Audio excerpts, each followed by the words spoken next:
I'd like to welcome my friend, longtime colleague, someone I've known for a very long time, Mr. Kurt Moser. Welcome to Bigfoot Crossroads, sir. Well, thank you very much. Glad to be here. Man, I was thinking just earlier today, I've known you and known of you since the beginning. You know, we met through mutual Bigfooting friends, Dan and Vicky. And a lot of the stories that I know through them and about this particular area of Oklahoma that we're going to be talking about, you know those stories as well or better than anybody. People find it kind of hard to believe, you know, obviously whenever you think of Bigfoot or Sasquatch or whatever name you want to apply to it, most people's brains immediately go to the Pacific Northwest. And to try to explain to them that there's this area in Oklahoma that probably has more sightings and more activity than the entire Pacific Northwest, they refuse to believe it. How often do you think there are sightings of these things in this part of Oklahoma? Well, of course, I started back early, 2000, I guess, actually researching. But my first sighting of what I first thought was a gorilla squatted on the side of the road back in 1975. And even before then, like you said, just always thought this is in the Pacific Northwest, never around here. But when I saw that thing about 11:30 one night squatting on the side of the road, I thought, what in the world's going on? And so I really just didn't think of it much more after that, except having just experiences out fishing by yourself, just hearing certain whistles. And, over the years of researching, I'm thinking now, and hearing everybody else's stories from around the country, the whistles and the whoops and things like that, I'm thinking, okay, there may be some right around that area. And then, of course, over time, hearing people's stories, they're not all lying. People, the county, is not full of liars. People are seeing something out there, and some people are talking about it, and some people won't.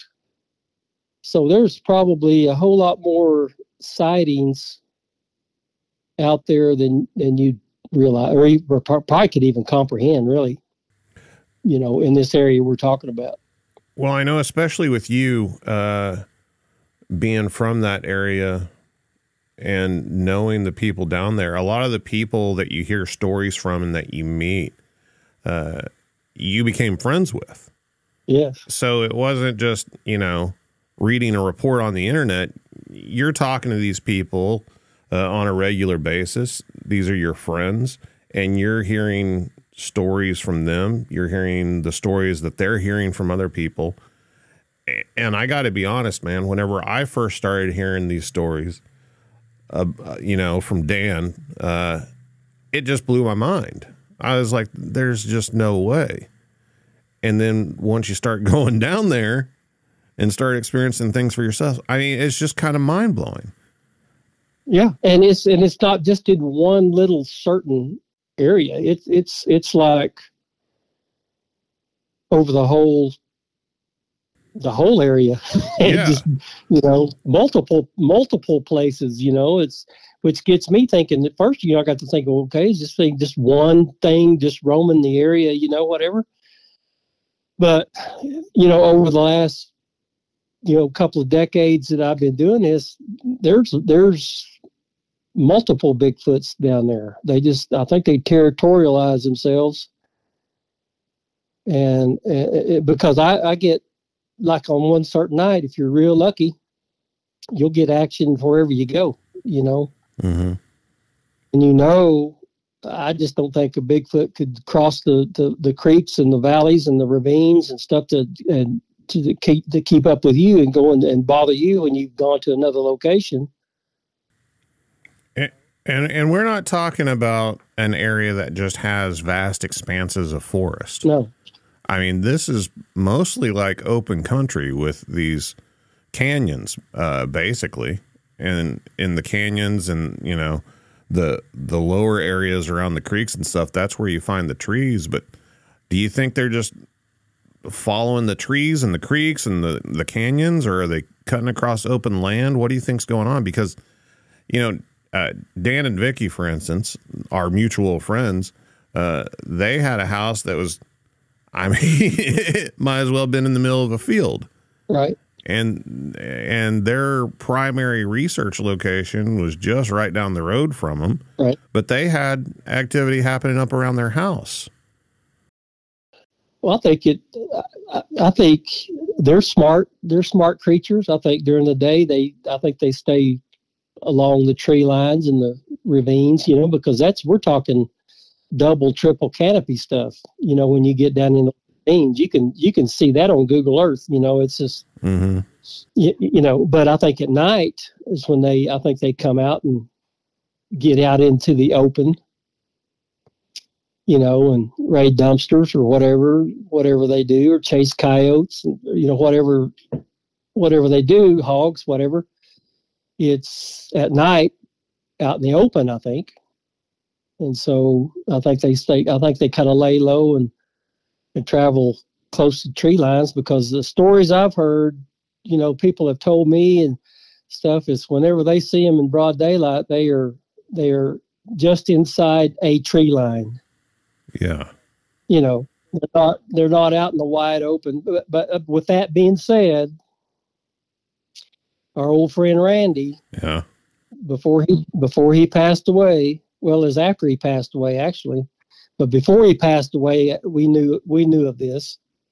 But he does have what is allegedly a Bigfoot out in an open field in broad daylight, but it's not in a congested part of town. It's out in the country, you know, where it's kind of sparsely populated. So, you know, but I think more, you know, during the day, I think they stay close to the tree lines and the rivers to travel. You know, that's just my opinion, you know, but that's based on my research over the last couple of decades. Well, let's talk about some of the stories. People love the stories. I love the stories. What's some of the bigger stories that stand out in your mind that really got your juices flowing from that area? Oh gosh, there's I don't even know where to begin. Of course, after Vicky had moved back to Tennessee, and so Dan was still working. And so it was kind of like one of the last couple of times that we went out together. We had gone down to the Bottoms. You know, you're familiar with the Bottoms and yes. stuff. And it's probably my favorite place to go. And we were there, Dan and I think it might have been the last time. But anyway, this is something that we had gotten on a recorder, on my voice recorder. We parked there, and the county had just started pushing the tree line back a little bit from the road. And, you know, in the past, you know, the tree line came right up to the road. I mean, you just had maybe a car's width of place to park on the side of the road, and then you had tree branches hitting your car, you know. Yeah. That you know, you remember that. It's back then. And so, but anyway, the county had started kind of pushing some of the tree line back. And they had left some tree piles. And so we had parked off the road, and we're sitting there, and we got out,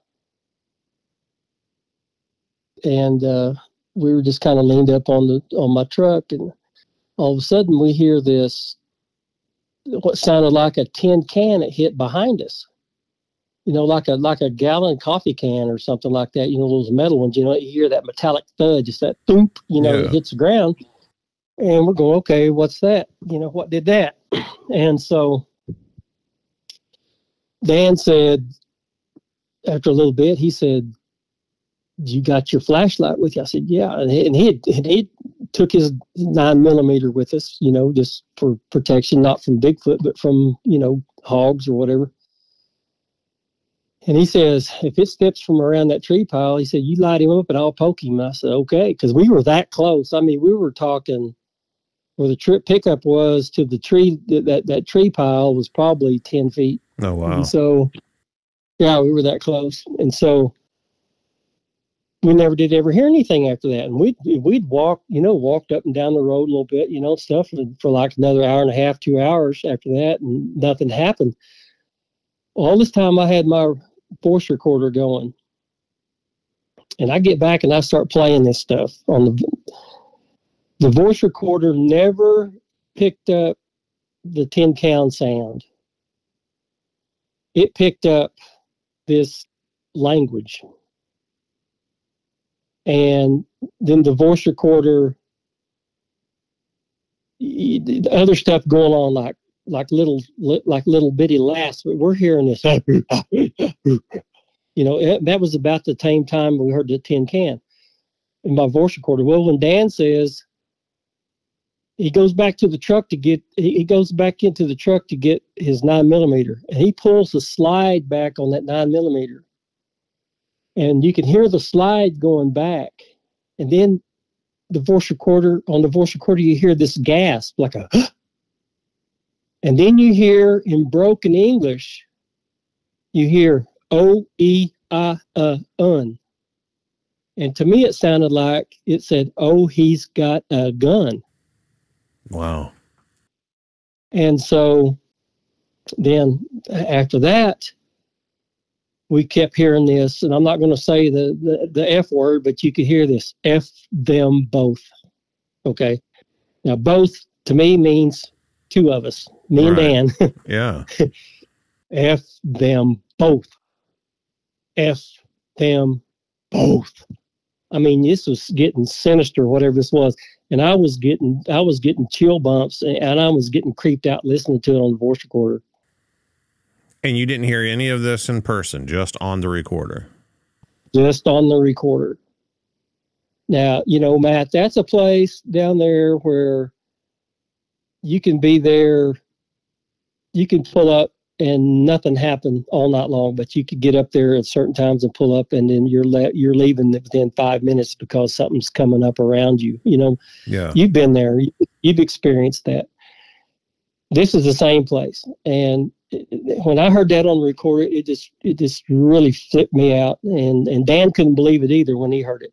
Well, I had sent this recorder off to a guy in Alabama, and his name was Mike McLean.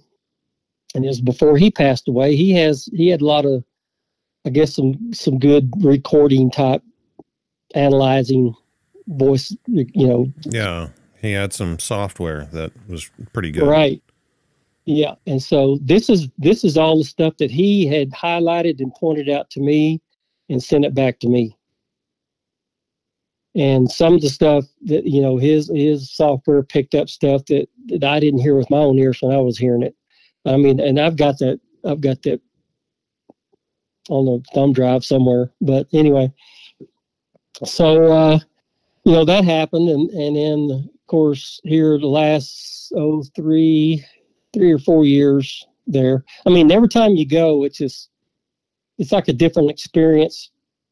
When you get that experience, it's something different. It's not the same, you do a call, you get a response. It's nothing like that. Sometimes you get more than you bargained for. The place that always bothered, the reason that place kind of bothered me was it seemed like any time that there was activity going on down there, they would come in really close. They didn't have a problem with coming right up close to you and being kind of aggressive. Yeah, sometimes, yeah.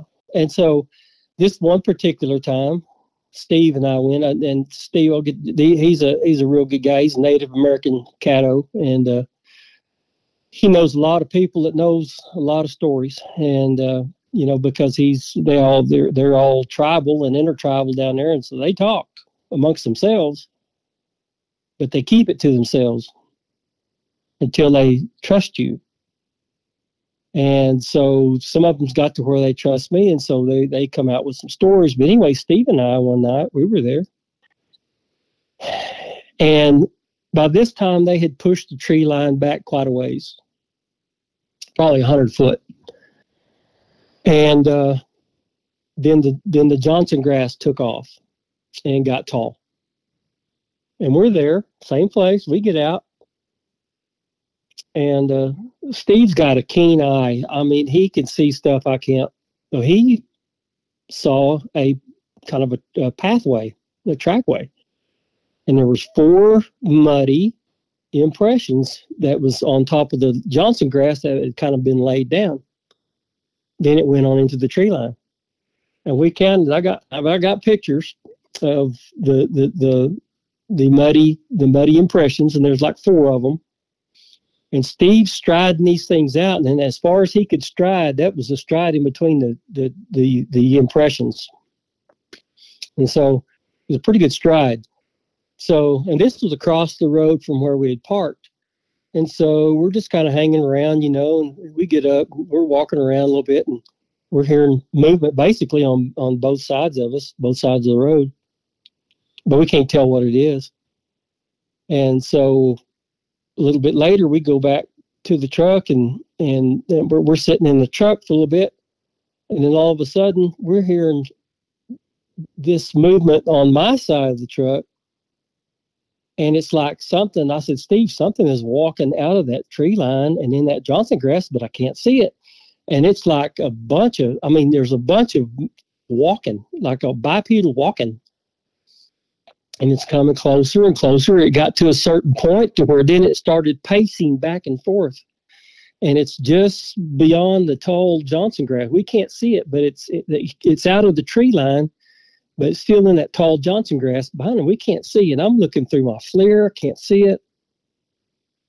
But it's there, and it's pacing back and forth, and it's like these things are pacing, and they would pace towards each other, and then they'd turn around and walk away from each other, and they just pace back and forth horizontally to us. And then it starts getting closer, and I'm getting nervous. And I said, I think we better go.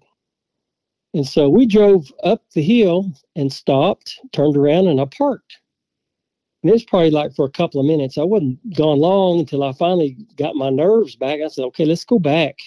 So we went back, and we never did hear any movement on that side of the road anymore. It was all on the other side of the road. So we got to thinking, well, maybe we blocked a pathway, and they were trying to cross the road right there, and we had, where I'd parked my truck, maybe we had blocked their path, And so I said, okay, let's eliminate the impossible. If it was deer, would a deer, regardless of whether we were there or not, would they have come on out and crossed the road? I said, if it was hogs, would they have come out and crossed the road, regardless of where we were there or not? I was thinking they probably would have. I don't know. I would, but whatever it was, didn't cross the road while we were there. And so it just came up and then started pacing back and forth. So that was pretty exciting, pretty good adrenaline rush there for a while. But on another occasion, they're at the same place. Like I said, this is a great place to go, and we've always tried to go back. We don't go back there every time I go back, but we do it after deer season for sure. And so we went back there, and this is something that is really, I'm not going to say it's Bigfoot related. I don't know what happened this night. And so we lost an hour of time. We don't know what happened to that hour. And this is not you could down at the bottom. Say we tried at the bottoms. Huh. Started at the bottom. We get there, and the second we stepped out of the truck, we're just like, boy, this don't feel right. And Steve said, yeah, I know this doesn't feel right. And Steve's the type of guy, he doesn't get paranoid. He doesn't get scared, or he doesn't show that he's getting scared. Whenever he feels like something is around, he'll start getting chill bumps on his arms. He'll start rubbing his arms. He got out and he was immediately rubbing his arms. And so he said, something doesn't feel right. And I said, it doesn't feel like it's a Bigfoot, does it? And he said, no, it doesn't. And he is just getting nervous and nervous and nervous. And I said, well, what do you think we need to do? I mean, like the air's real heavy. And it was just a bad vibe. We were both, and by this time I've been going down there for 18, 20 years. Yeah. I never had bad vibe like I got that night. And so we were there 20 minutes and we left. And I remember when we left, it was like 8:45. We drove back to town. And it's probably from there back to town, probably about a 15-minute drive down the highway at 65 miles an hour. Okay. We drive back to town. We go through town, get on the other side of town, and Steve says, look at the time. It was 9:45. I said, where'd that hour go? And by this time, our bodies were like feeling awful. Well, while we were there at the bottoms, I forgot to put this in there. We had noticed in the northwest sky a square of light. This light, this is where it gets out of the Bigfoot realm of things, and I don't know what kind of a paranormal range, but it was like a square of light, and it was like little slivers of different colored light in there, but it wasn't of any, like the spectrum that we know of red, blue, yellow, orange, black, white. These were kind of different colors in between those, and like blend. Square light. Well, we get past town, and there was a place that Steve wanted to go check out, and so that I've never been to, but he wanted to go. So we went, and we stopped, and we got out, and we noticed 3 more of these squares in the southeast sky. One's still in the northwest sky. These other 3 were in the southeast sky. We're like, look over here. And we're just sitting there watching these things, And Steve hears movement in this little clump of trees. Well, he pans his flashlight over there towards that. And nothing's happening. So, we're looking elsewhere and stuff like this. This happened several times. Those lights are still there.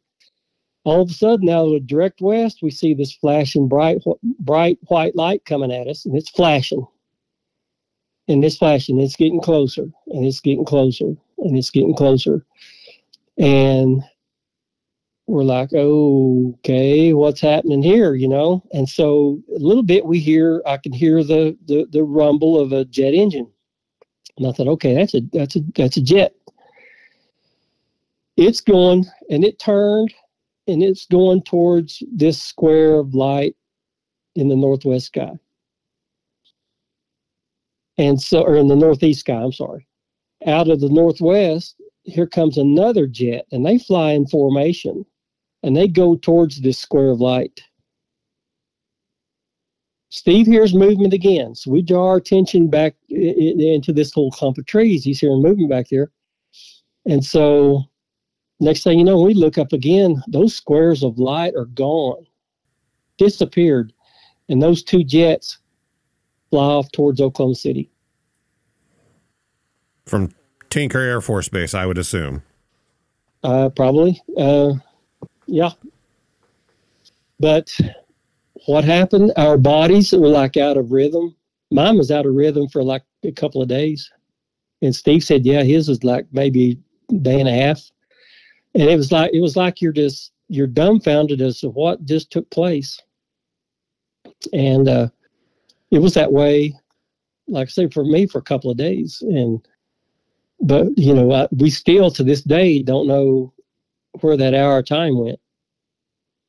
And so I had called Kumbo, and I said, I was telling him that story. He goes, well, do you feel like you've been violated? And I said, well, no.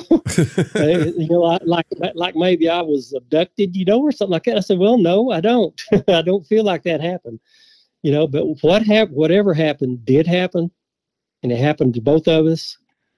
And, and Steve can back this story up as to what happened. And it was very strange. And it all started right there at the bottoms. That's where it started from. So, like I said, just all kinds of, it's just, the Bottoms is just a great place to go. And it's not every time. There's been times, when I'll drive from Amarillo out there to go with Dan and Vicky, like for the night, just go for one day. Yeah. I'll just, and sometimes things happen, sometimes it doesn't. It's just like going fishing, it's just like sometimes you get a bite and sometimes you don't. But it's always exciting to go back. And then of course, over time, you hear about different places and you go different places and you get the activity. And so anyway, and then another time we started at the Bottoms, but nothing was going on there. This was matter of fact, this was just this past February this took place. And so nothing was happening at the Bottoms. We were there probably an hour, nothing going on. No, we did some calls, nothing, just very quiet. And so we had moved around, probably went a couple of miles away to a different place. There's a place that I wanted to show Steve. And then we just took off up a road that I'd never been on before and he never had either. But it came up to a dead end, and then there was a channel of water. And so I pulled my truck in to back out, because since it was a dead end, you park where you could leave fast. Yeah.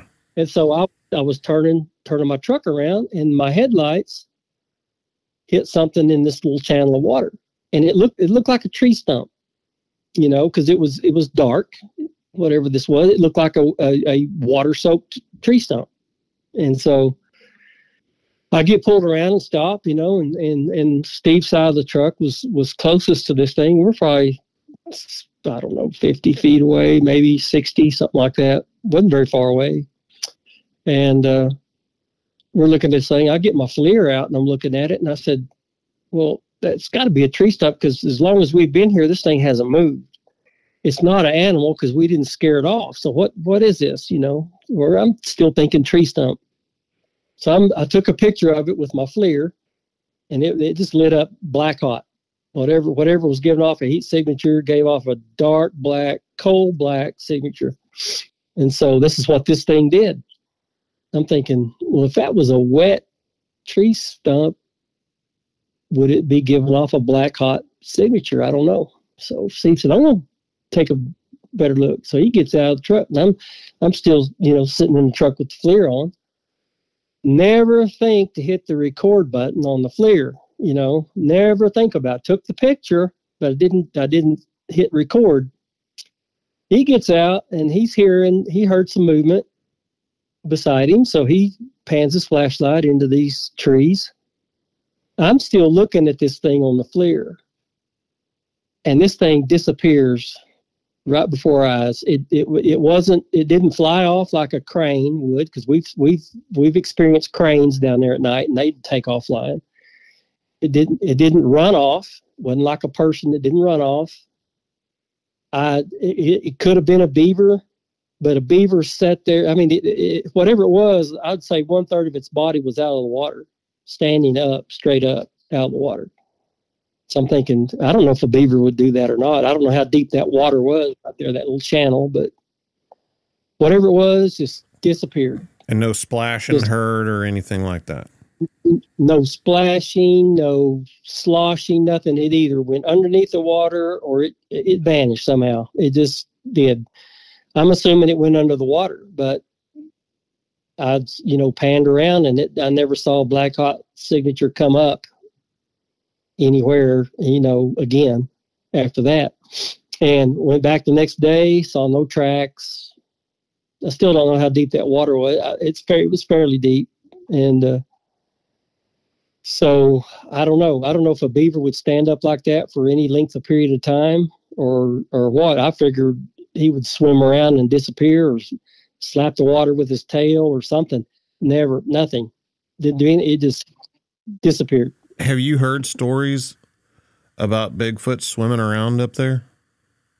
Yeah, I'm not sure at this particular place we were at, but I have heard of another lake kind of to the west of there, that I think it was a Mexican man that was out fishing and noticed this dark shape swimming under the water, and he watched it, and it swam past this guy, and it went on down a little ways, and then it came and got up out of the water. But then there's another place that Steve knows about, that the people that it's one of those flood retention reservoirs, and so it had a lot of water in it, and the people would see a Bigfoot swimming in it. It was like it would rather swim across the lake than walk around it. Yeah. And, it'd swim from one end of the lake to the other and get up and walk off. And so these people that live close to that had witnessed that a time or two. So they do swim, and Dan's told stories of them swimming, but I've not experienced that, but I'm assuming they could. We got into a little bit of a deal down in southern Oklahoma, where we were afraid that they were going to swim up and take one of us one night. We had so much activity, and there was two guys from Texas, and Kumbo came up, and there was a place that we had gone to back in 2018 that Kumbo had saw a Bigfoot walk out in front of him, and I saw what I thought was, the only thing I could explain was it was a big, tall wall of grass. The first second I looked at it, the next time I looked at it, that big, tall wall of grass was gone.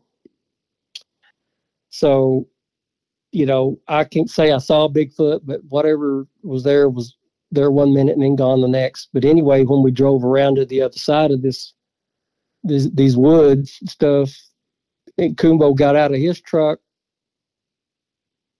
and just put his FLIR up and was looking down the road when this Bigfoot walked right out in front of him. And it was like he just walked across the road, just like you were in downtown Oklahoma City and just walked across the road in front of a person. It was like so nonchalant, just like didn't bother the Bigfoot or whatever. Just walked off from one clump of the woods across the road and into another clump. So, that was pretty exciting then. So we go back in the fall of 2020. We go back to the same area. But this particular place we went to, we got there, and then I don't know if you've heard Kumbo and the shofar that has been using. And he has used this biblical type horn, I guess. And he used that thing, and the woods just came alive. And we were there, and we had stopped on this levee, and we're there, and he's blowing this shofar, and we're getting activity all around us. We're here sloshing in the water, stuff jumping off and running into the water. We're getting rocks thrown at us.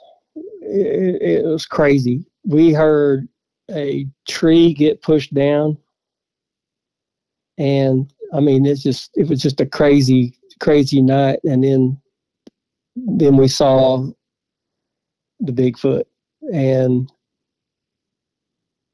they were probably, I want to say a couple of hundred, maybe 100 feet away. We saw the eye shine, and then whenever, then this guy had this laser pointer thing. It was more than a laser pointer that you would use in a classroom. This was a pretty strong laser. Like one of those tactical laser pointers. Yeah, and he shined that thing on one of those sets of eye shine, and they all of this eye shine disappeared. They just hit the bushes, just totally disappeared, and they're like excited, like we saw one. But the thing that got me was the sloshing in the water. It was like it was jumping off in the water and running. In the water. It was like you were in like knee-high water, and you know how you're trying to high step through water, you know, running through what. That's what it was sounding like. And we're going, boys, that's something on 2 feet. And, you know, and this happened several different times all around this lake that we were at.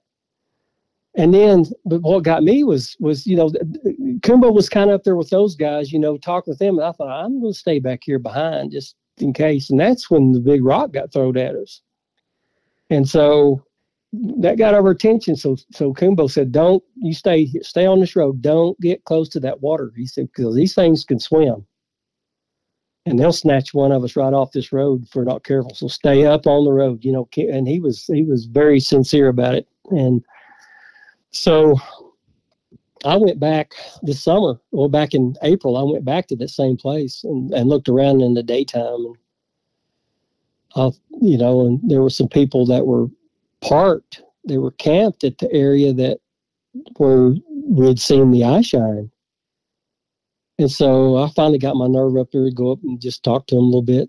And I said, y'all been coming here long? And he goes, yeah, about 10 years we've been coming up here, you know.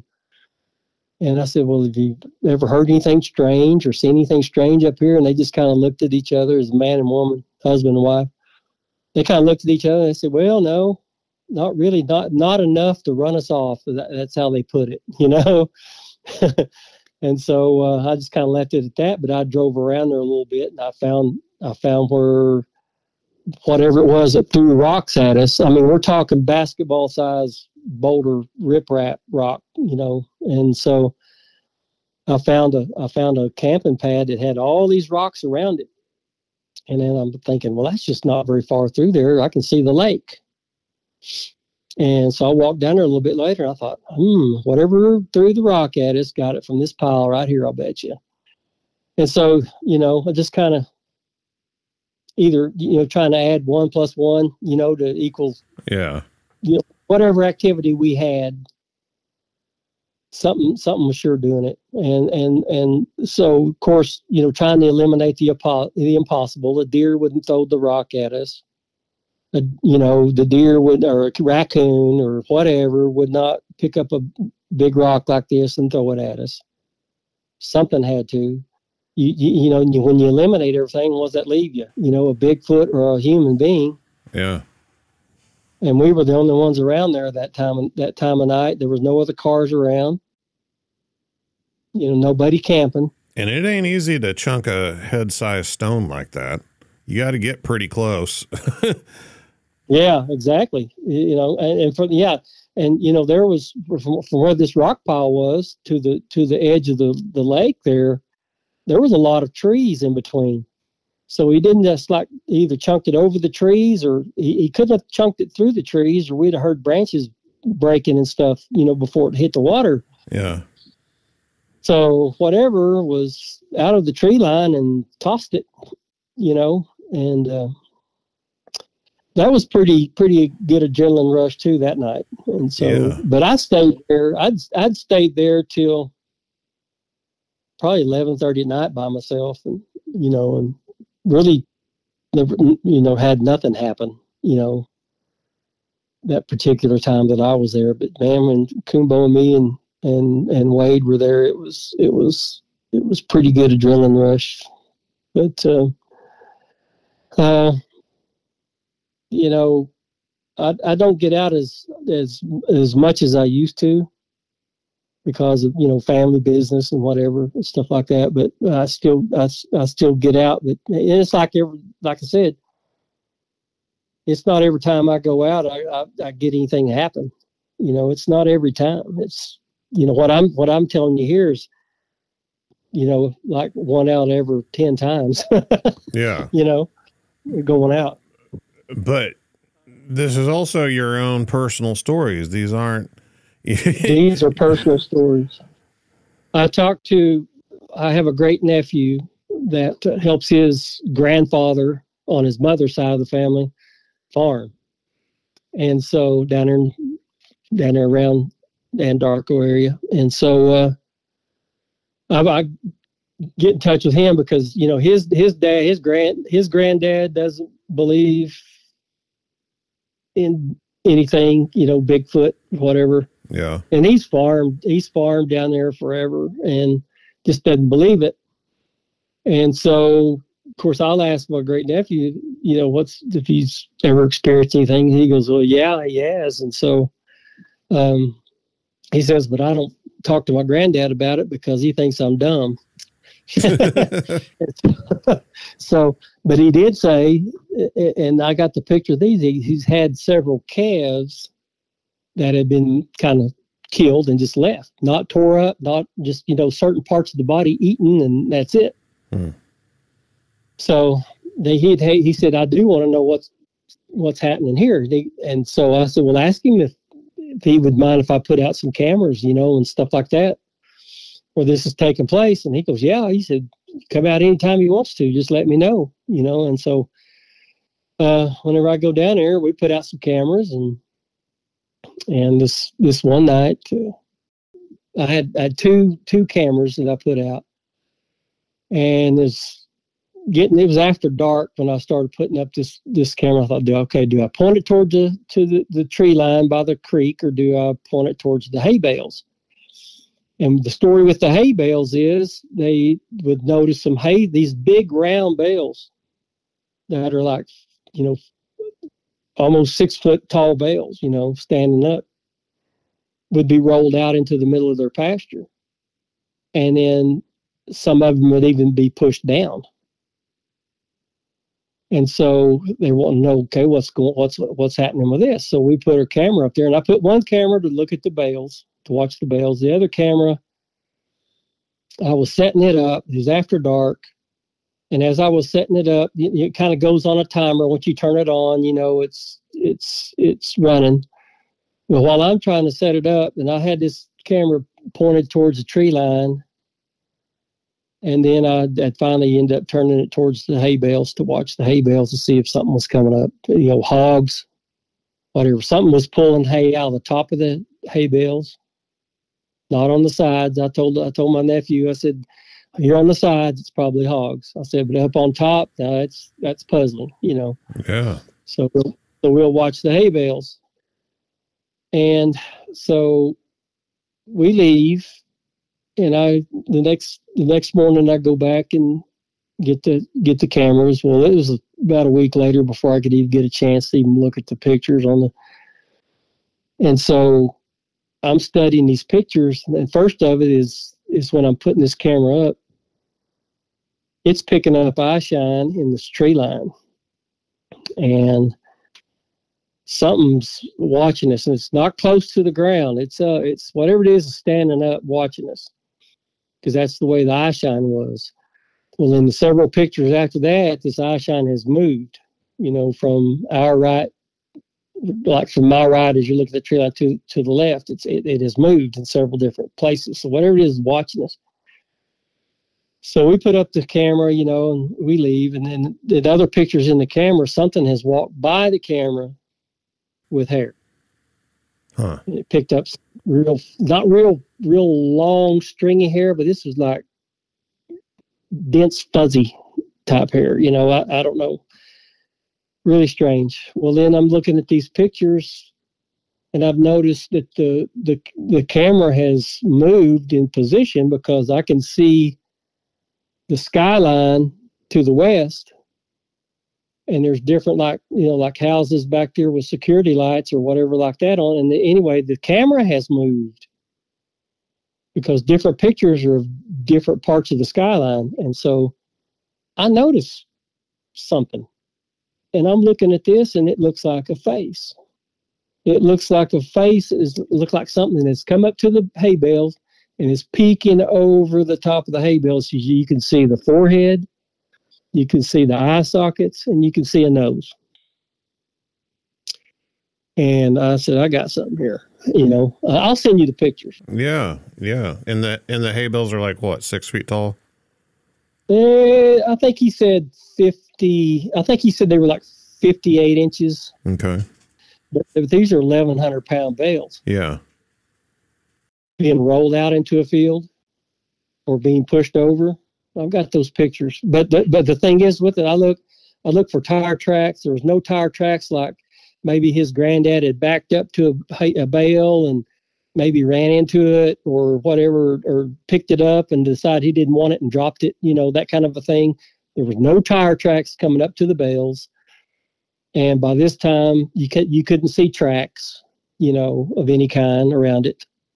So really puzzling, Yeah. Same thing was happening down in Paris, Texas. Yeah. And so a little bit later, the same place, only on the other side of the pasture. And I don't know if you've been there or not. I know Bear had been there before. This is the place where Dan and Vicky always liked going. It was one of CJ's, his wife's place, his family's place. Mm-hmm. That's where CJ liked to go deer hunting. Anyway, they'd had some activity back up in there. Anyway, it was on the same road. Well, on that road was a corral, and that's where my nephew's grandfather had his corral. And my nephew's job in the summertime, it was last summer, was to go and check the water tanks and make sure that all of them had water for the cattle. Because it's like, you know how it's been the last several years here. It's just been so dry and real droughty, Yeah. So, and they did have one stock tank that it wouldn't stay full of water because for some odd reason the floats wouldn't fill up with water for some reason. But anyway, he'd have to go out there and check it. And then he'd have to hand turn on the well to fill the water up. And so he would, from his granddad's house, he could drive his 4-wheeler on the back roads and come up to this corral. And so that's what he came up the first time. He opened the gate, went inside, and the corral's beside the fence there, beside the road. And he checked the water, and so he was coming out. He had shut the gate, got on his 4-wheeler, and he looked to the left to make sure nobody was coming. And he said 50 foot away from him, he said there was a Bigfoot it wasn't squatted in the road. It wasn't standing straight up. It was kind of in a crouched position looking at him.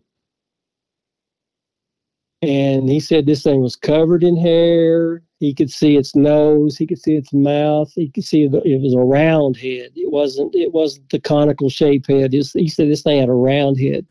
What time of day was it? It's just daylight, broad daylight. But there's not much traffic on this road. This road that goes up to a dead end too. And so he said they sat there and looked at each other for a little bit, and then that Bigfoot just walked off the road. And it startled him. It scared. That's when he started telling me, he said, "I'm scared to go out there, Kurt." And so I said, well, and he, like I said, he wouldn't tell his granddad because his granddad didn't believe in it. And so about 3 days later, it was in the same week, matter of fact, about 3 days later, in the same week, he goes back out there again. Well, he opens the gate, goes into the field, shuts the gate back, and he thought he noticed something in the corral, but he wasn't for sure. He didn't look. He just thought he saw something in the corral out of his peripheral vision.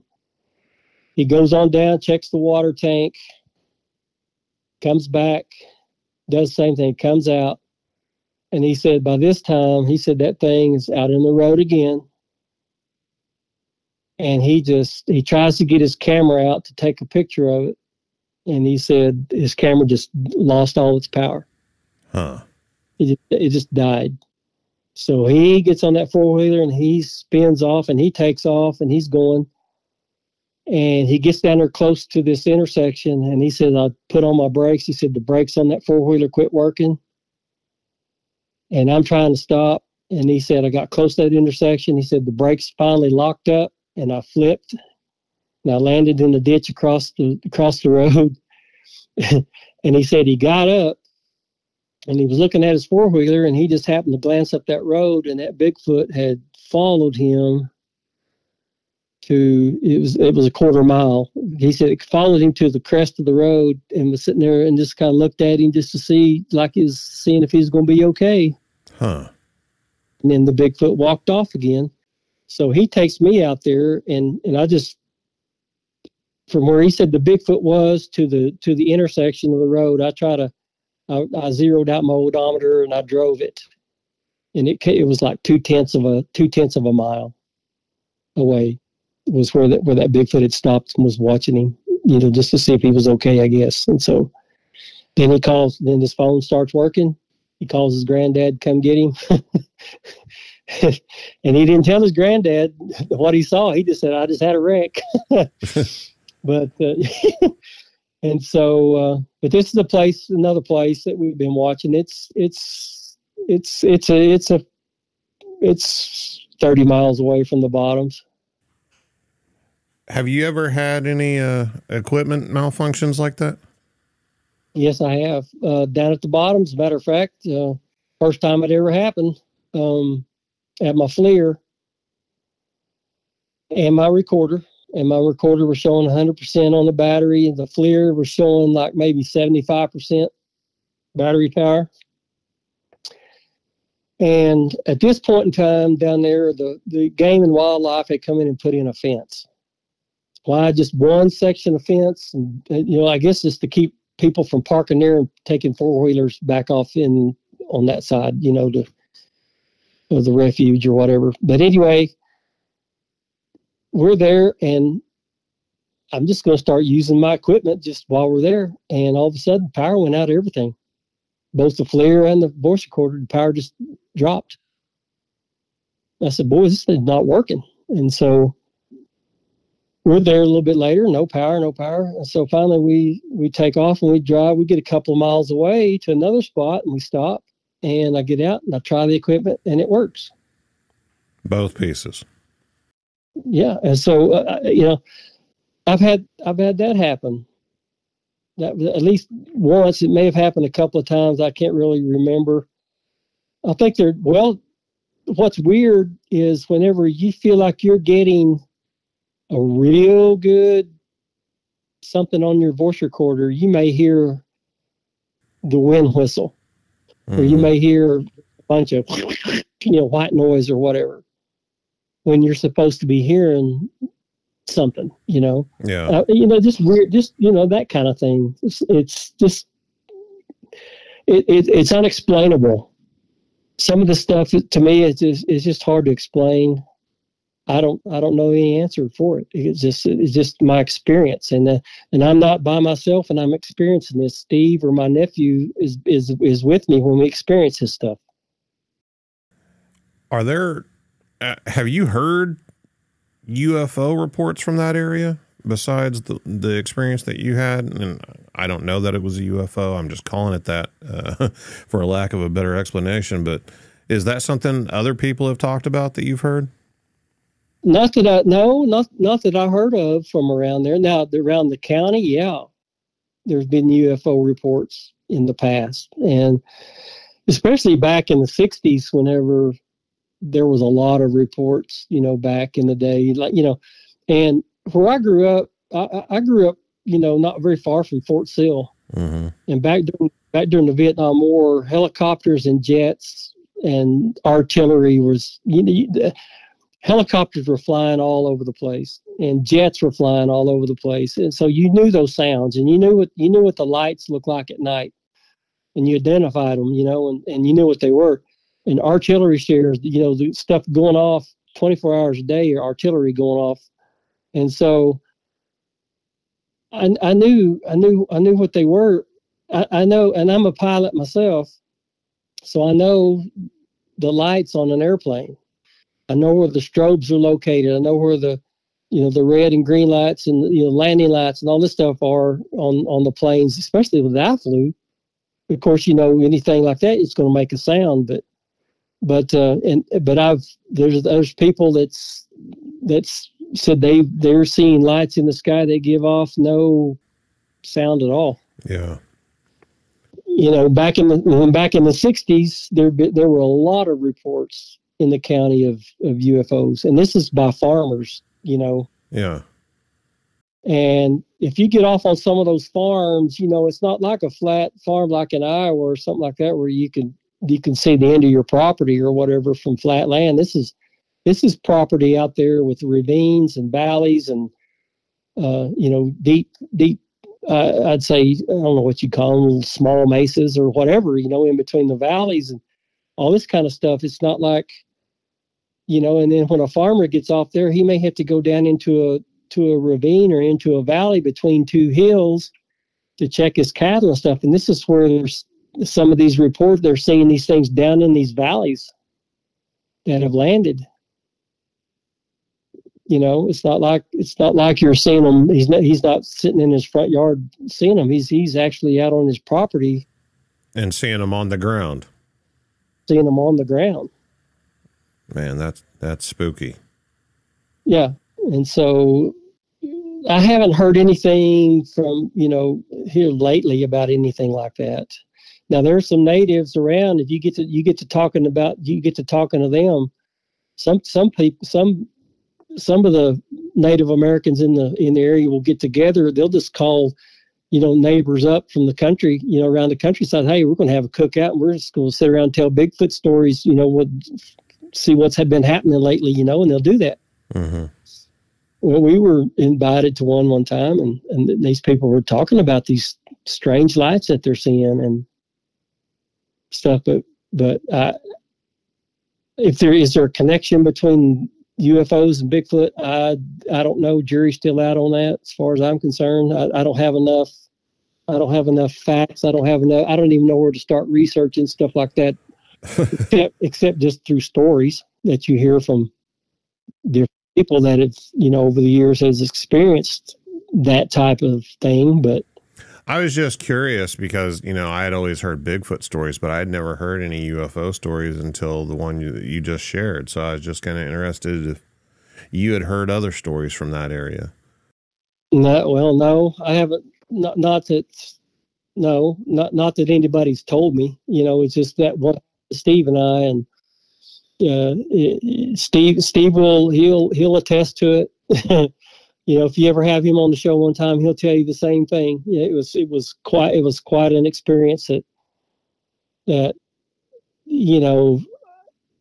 I want people hearing this to not be judgmental of what I've been saying.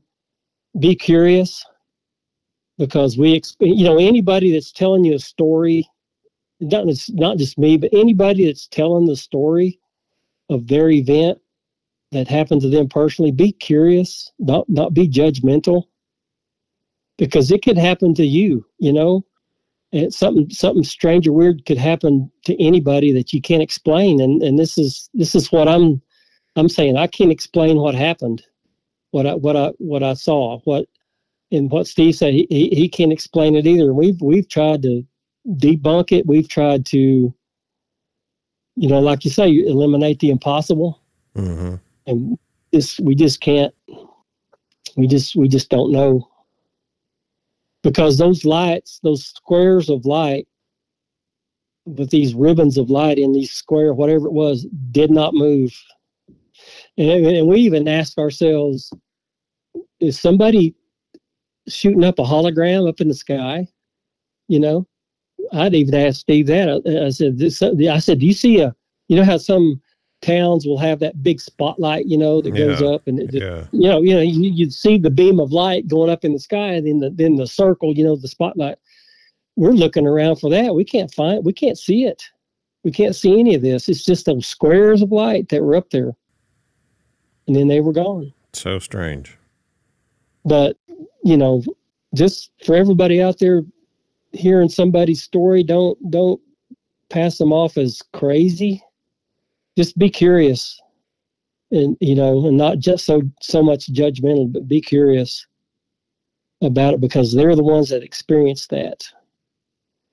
And that's that's all I've got for that. And it's everybody that tells me a story. I want to hear more, and I want to check it out. And I'll even ask them, do you mind if we come out and maybe we can experience this too, that kind of a thing.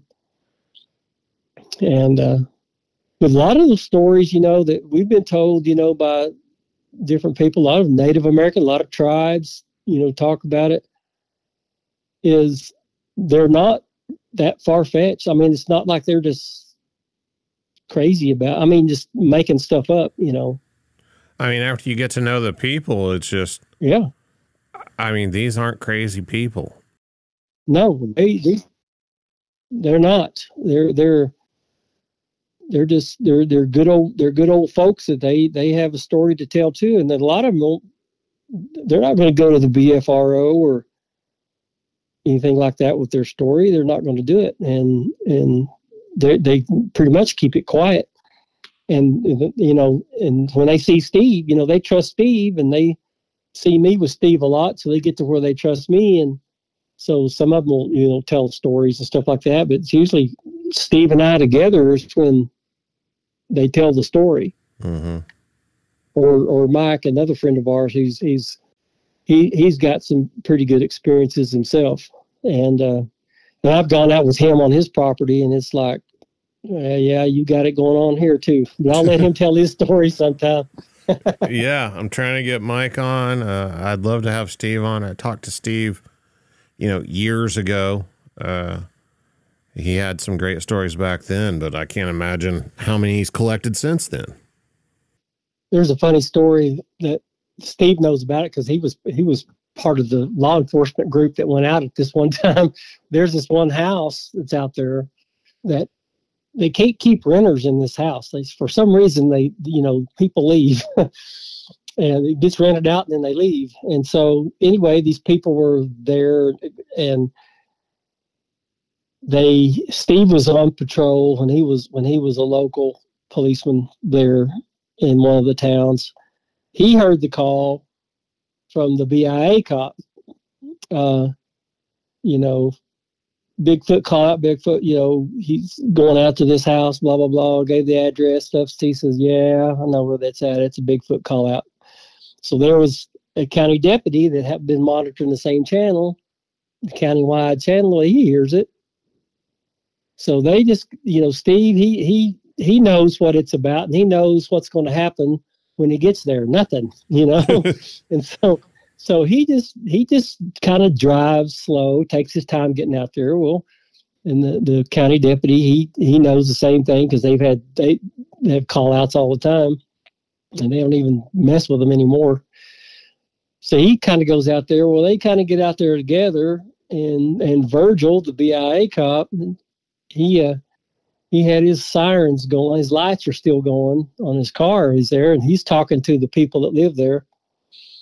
And, you know, Steve walks up there to him and says, why did you come out here? Whatever the code is for lights and sirens. I don't know what the code is that they use, but he goes, why'd you come out here signal 30 or whatever it was? And Virgil said, I wanted that big hairy sumbitch gone before I got here. Wanted him to know he was coming. Yeah. So, but this place has been famous for people calling in for, you know, and this particular night, I guess this thing was up on their back porch, and when they noticed it out there kind of peeking the windows or whatever, and they made the phone call. But there's other stories going on too down there here lately, and I'll let Mike, you know, whenever you have him on, he can tell you that story. It's you know, it's interesting. He hasn't interviewed the eyewitness yet, but he's going to, and at some point in time. And it's been as far as research for me, it's been a good 20 some odd years.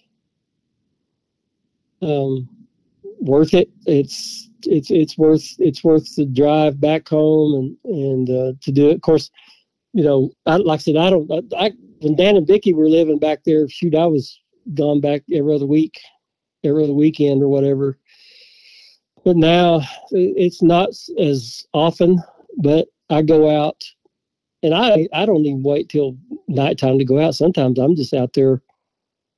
I'll go out there in broad daylight because you have sightings down there, broad daylight sightings, and you have middle of the night sightings, and you have it's Bigfoot has no timetable, I guess, on when he's going to show himself because it is at different times of day. And so I'll go out, and maybe you see something out in the fields. Maybe you see something in that tree line as you're driving down the road. I got a nephew that has some property out east of town that I go out and I'll take my rifle out there and just shoot target practice and stuff like that. And then I'm just kind of looking around, but there's been sightings out there too. And so it's just like you say, no one certain spot. Well, Kurt, I appreciate you coming on. Well, thank you. And like I said, folks that are listening, please don't be judgmental. Please be curious first, and you're hearing it from people and I'm hearing stories. I get the stories, and then I experience the things myself because I get out there and do it and get these experiences. And I try to eliminate the impossible. I just make sure that a deer's not doing it, a raccoon or anything like that. I try to eliminate all that stuff before I decide it's either a human being or a Bigfoot. It's got to be one of those two. Something intelligent. You know what I'm saying? Very intelligent. Yeah. And so that's what I do, and that's what keeps me going back. Just be curious, not judgmental. That's about all I got. And if you've encountered something you can't explain, send me an email at bigfootcrossroads@gmail.com. Check out bigfootcrossroads.com for links to social media, merchandise, a contact form to reach me directly, everything you need all in one place. And until next time, remember, there's something in the woods.